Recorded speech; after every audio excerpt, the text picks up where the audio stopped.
안녕하십니까. 음, 이번 시간에는 우리가 문수사들이 반영과장이나 또는 문수 기술을 함에 있어서 손님을 많이 이제 보게 되는데요. 자, 어떤 분은 지성인 피부도 있고 어떤 분은 이제 건성인 피부도 있습니다. 근데 이제 우리가 손님들한테 건성이냐 지성이냐고 여쭤보면 손님들 대부분이 뭐 건성이다 또는 복합성이다 이렇게 얘기를 많이 한다고 했죠. 하지만은 우리 기술자들은 좀 오래 하신 분들은 우리 동양인들 특히 이제 뭐 한국 사람들 같은 경우를 얘기를 하겠죠. 건성보다 지성 피부가 훨씬 더 많다라는 걸 알 수가 있습니다. 우리가 흔히 이제 지성 피부라고 하면은 피지 뭐 분비량이 많아서 유분기가 많이 도는 피부 뭐 이런 피부들은 통상 이제 아침에 이제 씻고 나오면 뭐 점심 때나 저녁 때쯤 되면은 얼굴이 이제 반들반들해지는 것이 특징이죠. 특히 이제 한국 남자들 같은 경우에 저도 그렇습니다. 한국 남자들 같은 경우에는 좀 속된 말로 우리 개기름이 흐른다. 좀 표현이 좀 그래서 죄송합니다. 개기름이 흐른다 이렇게 이제 말을 하기도 이제 합니다. 근데 뭐 여성분들 같은 경우도 저는 실제로 뭐 중국에서 그런 경우를 여러 번 봤습니다만 좀 심한 경우에는 이 파운데이션도 좀 유분 때문에 얼룩이 지는 경우도 여러 번 봤습니다. 어, 또는 이제 그 모공도 넓고 또 뭐 여드름이 잘 발생을 하죠. 그다음에 각질도 많고 또 이제 그 유분이 일단은 많습니다. 이걸 이제 우리가 보통 지성 피부다라고 이제 이렇게 표현을 합니다. 이제 유분이 좀 많은 사람들의 가장 큰 특징은 이 기름 냄새가 나요. 좀 이제 좀 심한 얘기로 이제 개기름 냄새가 이제 난다. 엄청 심한 사람 그렇습니다. 우리가 건성 피부는 유분이 적은 사람이 아니에요. 우리가 이제 좀 잘못 알고 있는데 지성 피부는 유분이 많은 사람이잖아요. 건성 피부는 뭐냐? 유분이 적은 사람이 건성이 아니고 수분이 적은 사람이에요. 수분이 적은 사람을 우리가 건성 피부라고 한다. 그래서 우리 뭐 화장품이나 뭐 또는 피부나 이런 데에서 많이 이제 공부를 하셨겠지만 수분을 많이 섭취를 해야 된다. 우리 피부는 수분을 많이 먹고 있어야 된다. 그래야지 탄력을 유지한다. 뭐 이런 얘기 많이 들으셨죠. 그래서 우리가 건성 피부는 수분이 적은 피부인데 통상 이제 건조하고 수분기가 별로 이제 없어 보이고 우리가 겨울철에 특히 건조한 날씨에는 피부가 좀 갈라지는 듯한 삐쩍 말라 있는 듯한 인상이 있고 이런 분들이 우리가 이제 주변에서 많이 보잖아요. 우리 연세가 드신 우리 어머니나 아버님 또는 이제 할아버지 할머님들 보게 되면 피부가 좀 말라 있는 듯한 느낌이 있죠. 그래서 이런 분들은 이제 기초 화장품을 잘 뭐 쓰는지 안 쓰는지 모르겠지만 이거 안 바르면은 이제 붕 뜨기도 하고 피부가 좀 갈라지기도 하고 이런 현상을 보이기도 합니다. 자, 그래서 오늘 이제 그 썸네일에 보면은 반영구 화장 기술은 피가 나지 않고 문수 기술은 피가 난다. 자, 지난 시간에 제가 반영구 화장 기술은 표피만 들어가고 문수 기술은 진피 상단부까지 들어간다. 이렇게 제가 이제 얘기를 했는데 반영구 화장 기술하고 문수 기술하고 어느 정도가 차이가 나는지 여러분들 지금부터 제가 설명을 한번 드려보도록 하겠습니다. 자, 피가 난다, 피가 나지 않는다. 자, 이 결론은 혈관을 데미지를 줘야지 피가 나죠, 그죠? 혈관은 표피층에는 존재하지 않고 진피층부터 존재를 합니다. 진피층에 혈관이 존재를 한다. 이게 결론입니다. 그러면은 반영구 하시는 분들이 만약에 피가 났다. 그러면 그분은 반영구 기술자가 아닌 거예요. 진피층을 건드렸기 때문에 그분은 반영구 화장은 표피에만 한다. 이런 이론이 전혀 안 맞거나 거짓말이 되는 거예요. 자, 표피는 우리가 지난 시간에 공부했듯이 우리는 표피는 5개의 층으로 이루어져 있다고 얘기를 했습니다. 뭐 각질층, 투명층, 과립층, 기저층. 자, 이렇게 이제 우리가 구분을 한다고 얘기했습니다. 자, 위에서부터 이 표피층은 위에서부터 각질층, 투명층, 과립층, 여기 꼬불꼬불하게 여기 지렁이 같이 생긴 게 여기 이제 기저층입니다. 이렇게 이제 5개 층, 계략적으로 5개 층으로 되어 있는데, 이 세포의 모양은, 바닥 쪽으로 갈수록 좀 모양이 좀 있어요. 예를 들어서 이게 뭐냐면, 요 표피층만, 요거 보지 마세요. 자, 표피층만 보게 되면, 이 표피층은 바닥층이 어딥니까? 기저층이죠. 세포를 만들어내는 이 기저층의 세포는 세포의 모양이 높이도 있고 이렇게 좀 모양을 갖춰져 있는 이제 합니다. 근데 이게 이제 위로 올라가면서 제일 바깥쪽에 있는 거는 각질층이죠. 각질층으로 올라가면서 이 세포의 모양이 납작하게 된다. 납작하게 보인다. 이렇게 이제 이해를 하시면 됩니다. 자, 그런데 각질층, 투명층, 과립층, 뭐 가시층, 기저층 이런 층들은 우리 육안으로는 보이지 않아요. 우리가 뭐 표피, 진피, 피하 지방 이렇게 구분을 하니까 그냥 뭐 1mm, 2mm, 3mm 막 이렇게 얘기를 하니까 우리 육안으로 보이는 것 같이 느껴지지만 이 표피층은 너무나 얇기 때문에 0. 몇 mm 막 이렇게 돼 있잖아요. 그죠? 그래서 이 표피층에는 이 5개 층은 우리 육안으로는 보이지 않고 오로지 이제 현미경으로만 가능하게 되는 층이에요. 그래서 우리가 표피층에만 우리가 니들을 집어넣는다는 말 자체는 이거는 어불성설이에요. 그래서 우리 반영과장을 잘못 배우신 분들은 이 표피층에만 이게 니들을 집어넣는다는 그거는 일종의 좀 죄송합니다만 거짓말이에요. 잘 몰라서 그렇게 말씀을 하시는 거예요. 그래서 이제부터라도 좀 똑바로 이제 좀 알고 계셨으면 좋겠습니다. 자, 그다음에 이제 표피층은 이렇게 이제 파생형으로 되어 있어요. 제가 요걸 이제 네이버에 좀 공부를 좀 하다가 이렇게 보니까 요 그림이 가장 단순하고 우리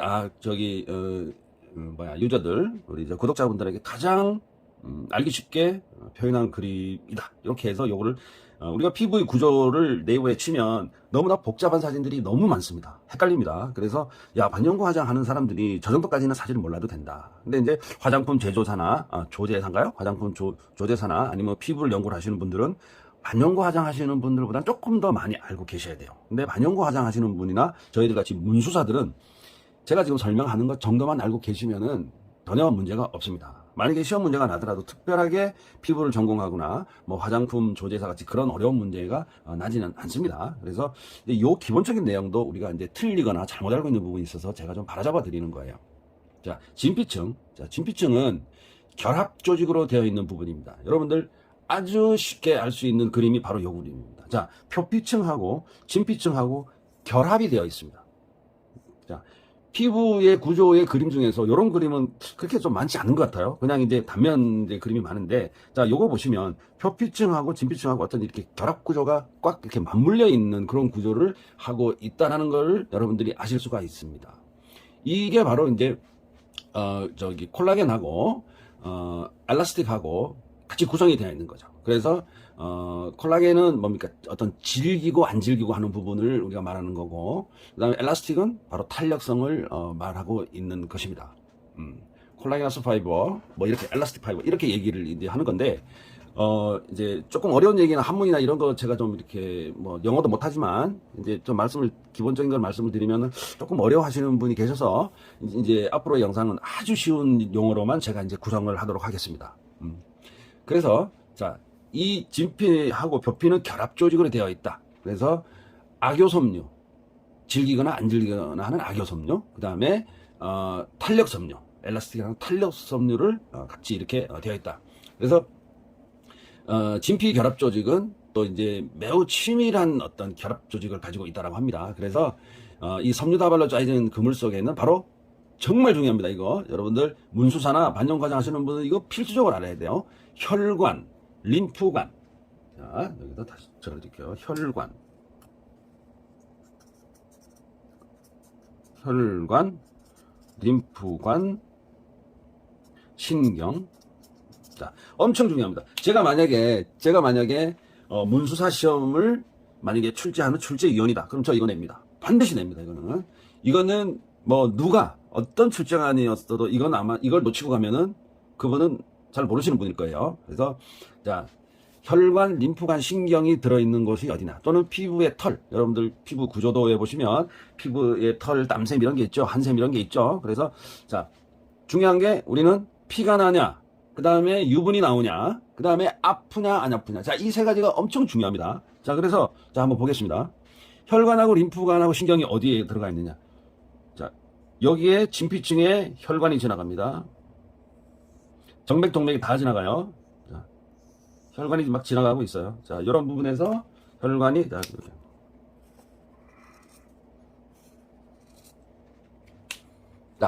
이렇게 혈관이 지나갑니다. 혈관. 자, 그러면 우리가 시술을 하게 되면 만약에 표피층에만 니들이 들어간다라고 하면 요 진피층은 건들지 않는다고 하면 피가 안 나겠죠. 피가 안 납니다. 그런데 우리 반영과 화장 기술자나 문수 기술자분들은 가끔씩 어떻게 건드렸는데 어느 부위에서는 피가 조금 나고 어느 부위에서는 안 나고 하는 걸 느끼실 수 있으실 겁니다. 자, 그러면 피가 나는 경우는 바로 이 진피층을 건드렸다 이겁니다. 그래서 문수 기술이나 특히 반영과장 기술자분들, 잘못 알고 계시는 분들, 반영과장 기술이 무슨 진피층에 시술하느냐고 하시는 분들은, 그분들은 잘못된 기술을 배우셨거나, 표피층에만 하는 기술을 반영구 화장이라고 하면 문수 기술은 진피층의 상단부에도 들어가는 기술이다. 이래서 제가 반영구 화장 기술하고 문수 기술하고 별도로 저는 좀 구분을 시키고자 하는 이유도 바로 이런 것입니다. 자, 표피층의 제일 마지막 부분이 기저층이라고 했습니다. 이 기저층까지만 건드리면 피가 안 납니다. 그런데 피가 나는 이유는 진피층의 상단부를 건드렸기 때문에 피가 난다. 이렇게 알고 있으시면 됩니다. 자, 우리 여기 보면은 여기 모근이 이렇게까지 형성이 되어 있죠. 자, 모근은 여기까지 나와 있습니다. 자, 그림이 여기는 너무 확대된 그림이라서 좀 헷갈리시는 분이 계실 것 같아서. 자, 보면은 이 진피는 다시 그 유두층하고 그물층하고 사실 좀 이게 크게 구분이 됩니다. 자, 표피는 각질층으로부터 기저층까지 각투, 과유, 기저층 5개 층이 있다고 그랬고, 진피층은 유두층하고 그물층까지 이 2개 층으로 형성이 되어 있습니다. 자, 표피층에서 진피층으로 이어지는 이 유두층. 자, 유두층은 이렇게 유두 모양같이 생겼다 그래서 유두층이라고 합니다. 이렇게 볼록볼록 튀어나와 있는 이렇게 파생형으로 되어 있어요. 그래서 아까 이 부분을 우리가 강력한 결합 조직으로 되어 있다, 이렇게 제가 말씀을 드렸는데, 자, 유두층이라고 하는 것은 진피와 표피가 반대 모양, 자, 반대 모양으로 꽉 물려 있다. 이 유두층에는 감각신경의 종말, 자, 감각신경이 끝나는 점이 여기 있습니다. 자, 신경이 이렇게 올라와서 여기에 끝나는 점이 있다 이거예요. 그 다음에 모세혈관 및 림프관이 여기 다 있는 거예요. 자, 신경의 종말, 림프관, 혈관, 이런 것들이 전부 진피 상단부에까지 다 몰려 있는 거죠. 그죠? 그래서 우리가 문수기술을 오래 하신 분들 보면은, 저 같은 경우에도 이제 수업을 할 때, 우리 이제 수강생들한테, 자, 유분이 나오는 게 보이지 않느냐. 유분이라는 게 바로 뭐냐면 림프입니다. 림프. 자, 피가 나오는 거는 우리가 모세혈관을 건드렸기 때문에 피가 나는 거고, 자, 여기에 림프절이 있기 때문에 우리가 유분이 또 시술 중에 나오는 거고, 또는 신경의 종말이, 신결 끝부분이 여기에 들어가 있기 때문에 우리가 통증을 느끼면서 아픔을 느끼게 되는 겁니다. 자, 그래서 이 감각신경의 종말과 모세혈관과 림프관이 있는 곳이 바로 여기 진피층이다. 이렇게 여러분들이 알고 있으시면은 정답이다 이거죠. 자, 그래서 탄력 섬유가 있어서 피부에 질기거나 덜 질기거나 하는 상태를 유지를 하고, 또는 엘라스틱, 자, 원형 상태로 돌아가는 성질도 가지고 있습니다. 자, 그러면은 여기를 이렇게 보시면 여러분들이 엠보선을 이렇게 그으면 이게 파생형으로 이렇게 되어 있기 때문에 똑바른 선이 안 나온다고 여러분들 알고 계시죠? 이 그림상으로는 그렇습니다. 실제로 엠보선을 그으면 여러분들이 잘못 알고 계시는 부분이 바로 그런 부분입니다. 엠보 기술을 하게 되면 빠질 때 조금 지저분하게 빠진다고 잘못 알고 계신 분이 있는데, 자, 피부 조직이 이렇기 때문에 세상에 어떤 기술로 하더라도 빠질 때는 다 지저분하게 빠집니다.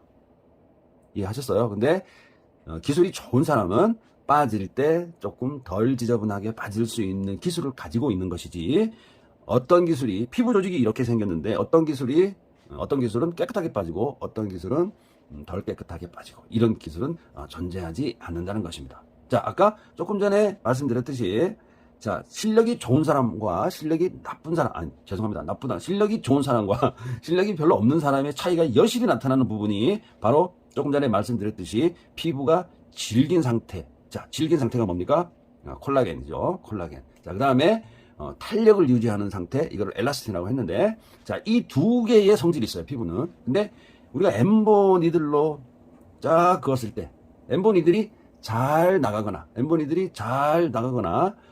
하면은 뭐 크게 문제가 없죠. 근데 무언가 걸리는 듯한 느낌을 받거나, 엠보니들이 가라가 턱 걸리는 부분이 있거나 이런 부분은 두 가지 이유입니다. 첫 번째는 바로 피부의 구조가 엘라스틴, 그 다음에 콜라겐 상태가 사람마다 전부 다르기 때문에 어떤 사람은 질기 피부의 느낌을 받고 어떤 사람은 질기지 않는 느낌을 받는다는 것입니다. 또한 우리가 시술할 때 분명히 선을 그었는데도 불구하고 다시 막혀있는 듯한 느낌을 우리가 받습니다. 바로 이런 것이 피부의 탄력 섬유가, 엘라스틱이죠, 탄력 섬유가 원형을 유지를 하려는 성질 때문에 그렇습니다. 그래서 엠보 기술에서는, 모든 이제 문수 기술에서는 랜딩 기술이 중요하다는 게 바로 이런 것 때문에 그렇습니다. 한 번 그어 가지고 엠보선이나 문수 기술을 만들 수 없는 이유가 바로 이러한 오묘한 피부의 구조 때문에 그렇습니다. 이런 현상은 문수 시술을 했을 때 나이가 많을수록 피부 탄력이 떨어지기 때문에 시술 시에 피부에 벌어짐이 심합니다. 벌어짐이 심해. 나이가 많으신 분들, 연세가 드신 분은 여러분들 엠보침이 쑥쑥 잘 들어간다고 생각을 하시면은 잘못된 생각이에요. 더 조심하게 하셔야 되고요. 쑥쑥 잘 들어가면은 더 깊이 파인다는 거죠. 그래서 더 깊이 들어갈수록 문수 기술을 한다고 하더라도 문신 기술이 되어버리는 거예요. 그래서 우리가 반영구 화장 또는 문수사들이 사용하는 색소를 사용했다고 하더라도 3년, 4년, 5년이 지났는데 안 지워지고 있는 기술이 있어요. 우리 보면은 눈썹에 그런 현상들 많이 나타나고 있습니다.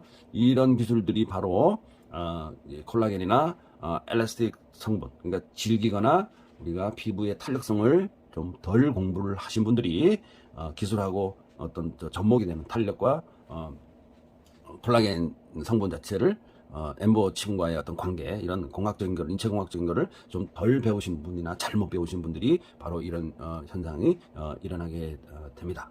그래서 우리 주변에 보면 반영 과장을 한 지가 한 몇 년은 되는데, 한 3년 4년 되는데 아직까지 무슨 붉은 흔적이 남아있구나, 이렇게 되시는 분들은 그 기술자는 피부에 공부를 조금 더 하시고 조금 잘못 배우신 경우, 저는 이제 세게 했거나 뭐 이런 조절이 조금 안 되시는 경우라고 했습니다. 자, 그러면 오늘의 결론은 뭐냐?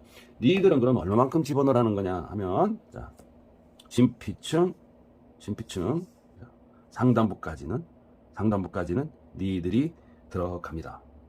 자, 이런 식으로 되겠죠. 자, 이런 식으로 됩니다. 니들의 상단부까지는 색소가 아니라 니들이 들어갑니다. 진피층 상단부까지는 들어간다. 이렇게 알고 계시면 됩니다. 자, 제 영상이 마음에 드셨다면 구독과 좋아요 부탁드리겠습니다. 감사합니다.